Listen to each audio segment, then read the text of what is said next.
Thank you for joining me. I've been doing a series of what to do with your Stampin' Write markers.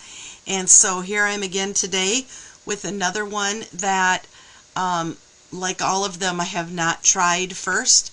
I am trying it sort of live. Other than that, I've done all of these videos and posted them so that they're not live, but I promise I have not redone any of them.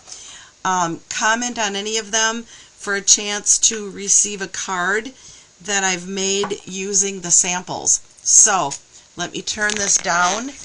I've got out the Painted Trees 3D embossing folder. So these are trees. And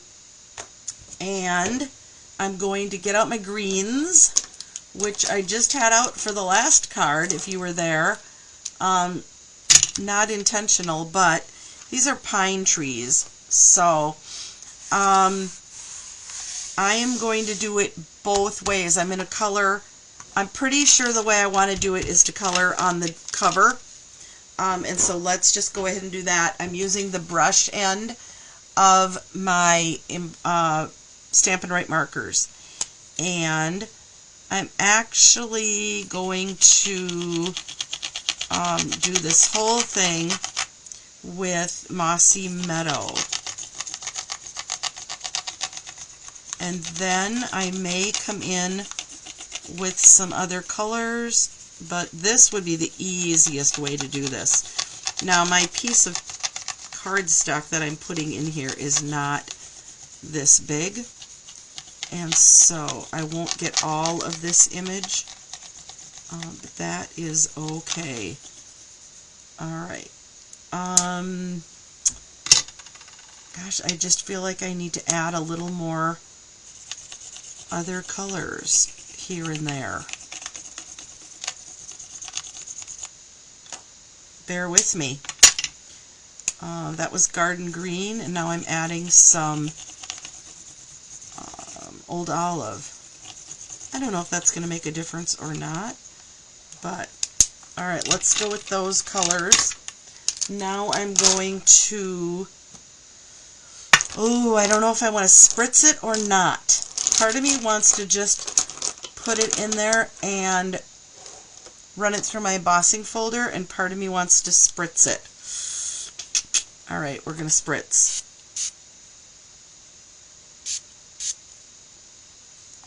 Okay, and now I've got a piece of,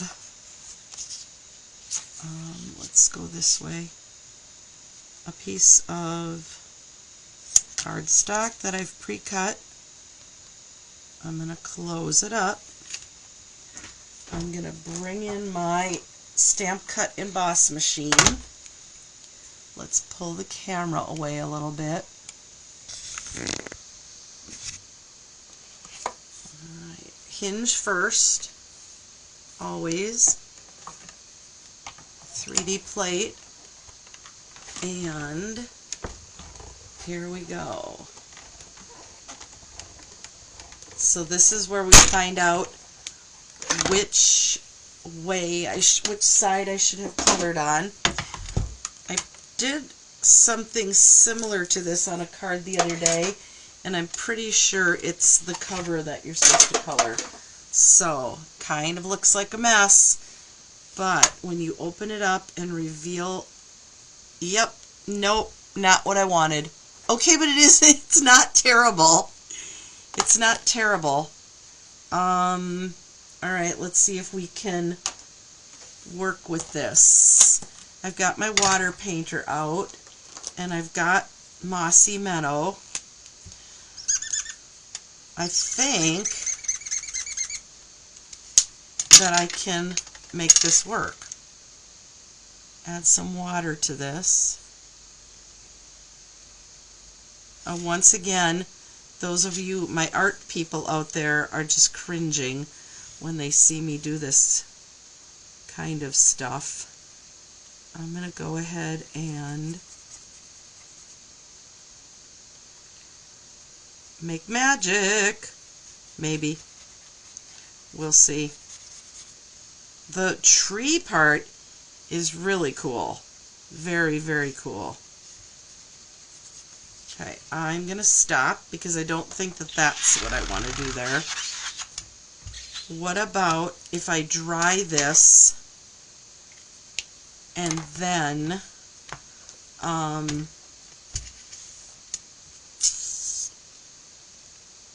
come in with the dies. Nope, the dies are not that size. I don't know. I don't know about this one. That's not how I wanted it to work. So, let's go ahead and clean this off. And it would be really hard, I think, to keep my markers inside the design. Alright, we're going to do this. We're going to color the other side and see what happens there. That is not the green I want. Maybe that's what I should have done in the first place.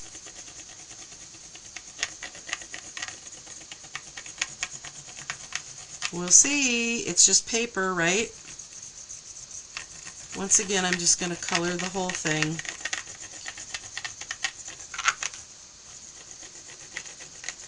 And once again, I know there are people watching going, Chris, are you kidding? That's not the way to do that. I don't know. I always think that there's more than one way to skin a cat. So sometimes you just figure it out by accident, right? How about a little garden green in here? Okay, so now I'm going to put my paper in again. I'm going to put it on this side this time, so I get the small tree and the big tree. Okay, I'm not bringing my machine over, but trust me, I'm running it through my machine just like I did the first one.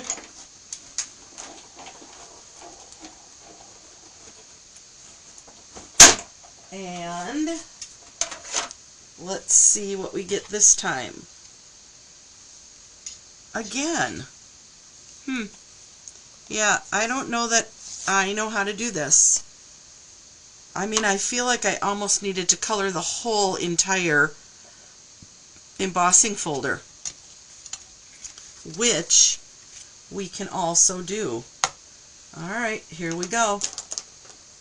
This is the side where I like the look the best. So I'm going to go ahead and color the whole folder. Now I know that my cardstock isn't going to go all the way out to the corners. And don't worry that I haven't cleaned off the other side, because in reality that is going to be the back of my card anyway, but I will come in and wipe that off. Okay, so Mossy Meadow, here's a little bit of garden green over here, trying to make sure that I get all of it. Here's some old olive.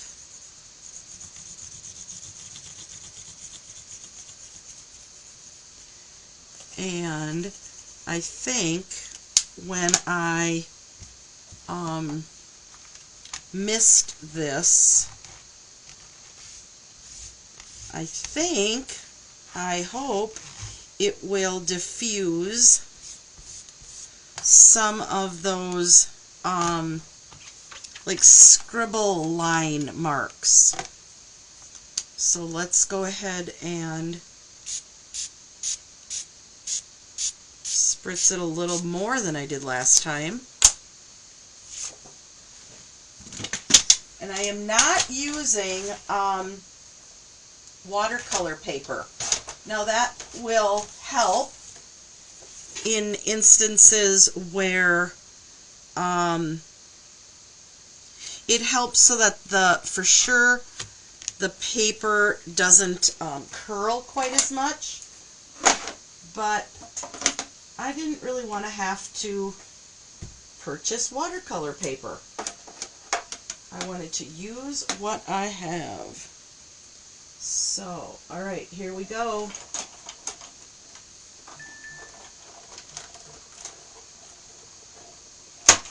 There was a lot of spritz in there. I feel like I'm going to have water oozing out a little bit. I do. Alright, a little bit I do. Well, this is not bad at all. Now this up here at the top is because I had a lot of water in there. So it started seeping back into the embossing folder once I ran it through the machine. So, but if I cut that side off, I mean, like, this is better. This is the best, right? Yeah, so bad, meh, and the best. So this, you have to color the whole embossing folder. I also see where I maybe missed a little bit of spots with color, but kind of cool again. Things to do with your Stampin' Write markers. Let me know what you think, what I should have done, what I could have tried, and you'll have a chance to get a card that I make with probably all of this. Talk to you soon.